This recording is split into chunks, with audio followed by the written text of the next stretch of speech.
Today, we'll practice calculations involving energy, frequency, and Planck's constant. You'll need a scientific calculator, paper, and pencil. So grab those things and we can get started. In a previous lesson, we learned the formula for speed of light as the product of wavelength times frequency, and the value for speed of light is 3.0 times 10 to the 8 meters per second. We've also learned energy is equal to Planck's constant times frequency, and Planck's constant equals 6.626 times 10 to the negative 34 joules times seconds. We'll need to remember those values and formulas to complete today's practice.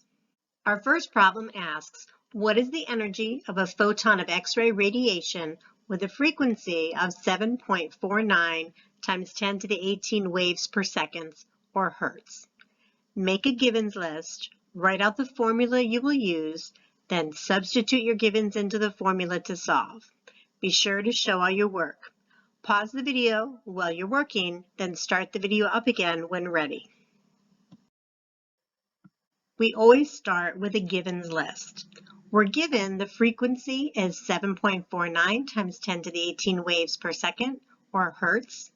We're asked to find the energy, so that will be X. Once we see energy and frequency, we should recognize we'll need to use the energy equals Planck's constant times frequency formula. We should know the value for Planck's constant because it's a constant. It doesn't change. It will always be 6.626 times 10 to the negative 34 joules times seconds. Write the formula, then substitute in our givens. You'll notice we have seconds in the numerator of the unit for Planck's constant and also in the denominator of the unit for frequency, so seconds cancel out. Our calculator will give us an answer with a fairly long remainder. We must use our significant figure rules to determine how many digits to keep.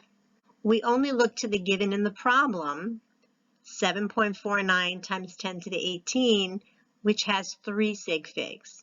So our answer must also have 3 sig figs. We will keep the 4, 9, and 6. And since the 2 we're cutting off is less than 5, we won't round up. And of course, we can't forget to include the times 10 to the negative 15 and the unit joules in our final answer. The next problem says how much energy in joules is found in a photon of visible light with a wavelength of 5.1 times 10 to the negative 7 meters. This problem is a little more challenging because we're not given frequency, we're given the wavelength. That means you'll have to use both equations to find the answer. So make a givens list, then plan out and perform the steps needed to solve the problem. Remember to show all your work. Pause the video while you're working and then start it up when you're ready again. So we're trying to find the energy, but our energy formula does not have wavelength as one of the variables. It has frequency as a variable. So our first step is we need to find the frequency. So we do that first. Let's make our givens list. We're told what the wavelength is. We're trying to find frequency. We should already know the speed of light, 3.0 times 10 to the 8 meters per second. We're going to use the speed of light formula, plug our numbers in. In order to get frequency on the right-hand side of the equation and all the numbers on the other side, we need to divide both sides by 5.1 times 10 to the negative 7 meters. When we do that, we notice that we have meters in the numerator and the denominator, so we can cancel them out. And when we use our calculator to solve, we're going to get 5.87843 times 10 to the 14 waves per second. Now, we do not want to round this answer yet because we're not done with our calculation. We're going to use this frequency in a further calculation, and we're not going to round until we get to the very end with our final answer.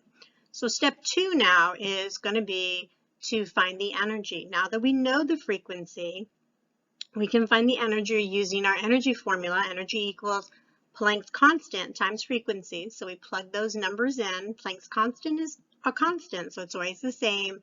And we determine what the frequency was a moment ago. We see that seconds are in the numerator of the constant, but they're in the denominator of the frequency, so they cancel out and we're just left with joules. After we solve, we see that we have a long remainder. So we need to go back to the original number that was in the problem, 5.1 times 10 to the negative 7 meters, and that number only has two significant figures, which means our answer can only have two significant figures. So we want to keep the 3 and the 8. We're going to cut off the 9 and the rest of the coefficient.